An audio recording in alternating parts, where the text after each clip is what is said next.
कि तुम्हारी दुनिया में जो कुछ हो रहा है वो मैं करवाता हूँ।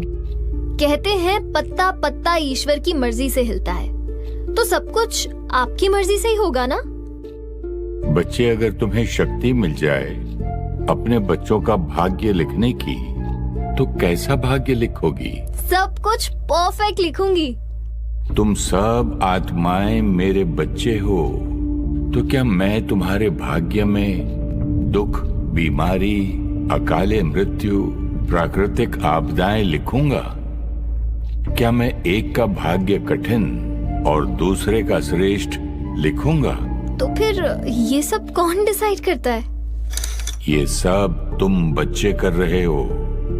हम क्यों करेंगे ऐसा? हम तो खुद अपने दुखों से छूटना चाहते हैं।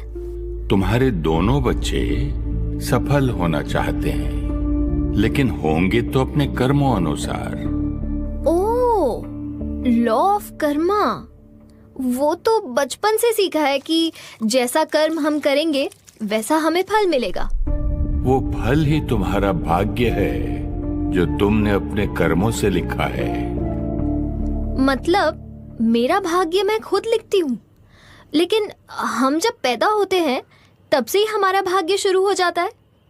कर्म आत्मा करती है और परिणाम भी आत्मा को ही मिलेगा, जिसे भाग्य कहते हैं। आज तुम आत्मा इस शरीर में हो, हर क्षण कर्म कर रही हो। किसी कर्म का परिणाम इसी क्षण मिल जाएगा और किसी का कुछ दिन बाद, कोई परिणाम कुछ वर्षों बाद और कोई तो बहुत वर्षों बाद। तब तक शायद तुम आत्मा अपना शरीर रूपी वस्त्र बदल चुकी होगी, लेकिन परिणाम तो आत्मा को मिलना है, शरीर को नहीं। मतलब पिछले जन्म की गलती की सजा इस जन्म में मिलेगी। This is not fair. मुझे तो याद ही नहीं कि मैंने क्या किया था। बच्चे, अभी तुम कुछ काम कर रही थी। इस काम का परिणाम तुम्हें कब मिलेगा? बाबा, इस प्रोजेक्ट में कम से कम 1 हफ्ता लगेगा और इसका रिजल्ट 2 हफ्ते बाद मिलेगा। लेकिन इन 15 दिनों में तुम 25 से 30 वस्त्र बदलोगी। मेरे कपड़ों का मेरे प्रोजेक्ट से क्या कनेक्शन है? तुम्हारे कर्मों का भी तुम्हारे शरीर रूपी वस्त्र से कोई कनेक्शन नहीं है। तुम आत्मा कर्म कर रही हो। किसी कर्म का परिणाम तुम्हें इस शरीर में मिलेगा और किसी का अगले शरीर में। मीठे बच्चे, आज तुम्हारे पास शरीर निरोगी है, सुखद संबंध हैं, तुम्हारे पास धन है। ये सब तुम्हारे पूर्व जन्मों में किए हुए श्रेष्ठ कर्मों का फल है। ओह, ये तो ध्यान ही नहीं रहा।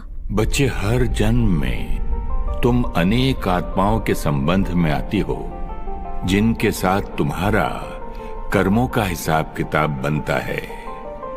संबंधों में तुम्हारे कर्म बहुत अच्छे होते हैं, लेकिन कुछ गलतियां भी होती हैं। जब वो आत्मा तुम्हें पुनः नए शरीर में मिलती है, तुम्हें उस संबंध में सुख भी अनुभव होता है और कभी दुख भी।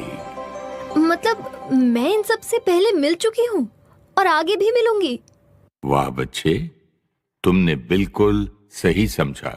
बाबा, ऑफिस में ना मेरी बॉस नेहा है। मैं पूरी कोशिश करती हूँ कि उसके साथ अच्छा व्यवहार करूँ, लेकिन पता नहीं वो कौन से जन्म की दुश्मनी निकाल रही है मुझसे। उसकी वजह से मेरी प्रमोशन भी रुकी हुई है। बच्चे, सिर्फ व्यवहार कर्म नहीं होता। तुम्हारे संकल्प, बोल और व्यवहार तुम्हारे कर्म हैं। ओह, मतलब हर थॉट भी कर्म है।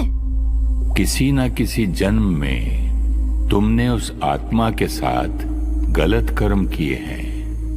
अब तुम्हें उस हिसाब किताब को चुकता करना है। या तो योग से करो या भोग के। अभी तुम उस संबंध में दुख भोग रही हो। ना दुख दो और ना दुख लो।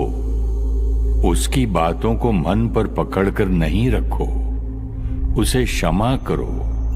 क्षमा अर्थात शुभ भावना की दुआएं दो।